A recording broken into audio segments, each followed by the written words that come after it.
Hello everyone, welcome to Module 6. In Mod 6 we're going to be talking about work and energy. And in this first video I'm specifically going to address work and simple machines. Now work, formula for it is quite simple. It's simply force times distance. So if you're applying a force and moving objects some distance, you've done work. So if I lift this marker from here to here, I've applied a force, say I applied a 1 Newton force, and I move the object 0.5 meters. Just take the 1 Newton times the 0.5 meters, that'll give me 0.5, and the unit for work is joules. Newton meters we sometimes use, or in English units it would be foot pounds, but in metric unit we measure it in joules, J-O-U-L-E. So keep that in mind. Now, simple machines, excuse me, simple machines, their whole purpose, I should say, is to make work easier. And we define work up here as force times distance. And the way that simple machines make work easier is it simply reduces the amount of force necessary to complete the task. Now, there's always a trade-off. If you're applying less force, in this case, and actually in all cases for simple machines, you have to do it for a greater distance. For example, there are 6 commonly accepted simple machines. Inclined plane, which is at the ramp, a screw, a lever, a wedge, pulley, and a wheel and axle. Now, I'll just take one of these and give an example of why it's a simple machine and how it makes work easier. Say we take an inclined plane, the very first one. If you wanted to go from one floor of a building to another, say for instance in this building we have ramps, which acts as simple machines.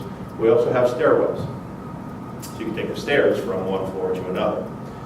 Now, if you're taking the steps, every time you take a step up, you have to apply force equal to your weight to go up that step, that short distance. So in essence, when you use the stairs, you're using a large force, but a very short distance repeatedly. If you use an inclined plane, what's happening is every time you take a step up, you're taking a step forward and up at the same time. So therefore, you apply a lot less force. So you don't have to apply a force equal to your weight. The trade-off is, overall, if you look at the distance you travel up a ramp, it's going to be a lot more than the distance you would travel up a flight of steps. And that's the trade-off. By using the ramp, you're reducing the amount of force necessary every step. You're taking a lot more steps, covering a greater distance. Using a simple machine will never reduce the amount of work necessary without the simple machine. It's only going to reduce the amount of force necessary to complete that task, but you're going to have to do it over a greater distance. In fact, many times, you have to do more work when a simple machine is employed than when it isn't.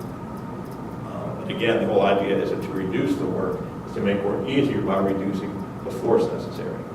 Real quick, a screw, as opposed to a nail goes in linearly, a screw goes in rotationally. So it's actually traveling a greater distance rotationally than a nail going in linearly, but it's a lot harder to remove a screw than it is to straight pull out a nail. A lever you use to multiply the impact of a force. Now, if you're trying to move a boulder or something like that, which your book discusses at length too. A wedge is a sharp knife as opposed to a dull knife. You use a sharp knife to cut, say, a steak. You don't use a butter knife to cut a steak because it's dulled off. Whenever you have a wedge, that's a small surface area that you're applying that force over. It's like using an axe to cut down a tree as opposed to using the other side of the axe or the butt of the axe to cut down a tree. You apply the same force, but you're not going to cut it down.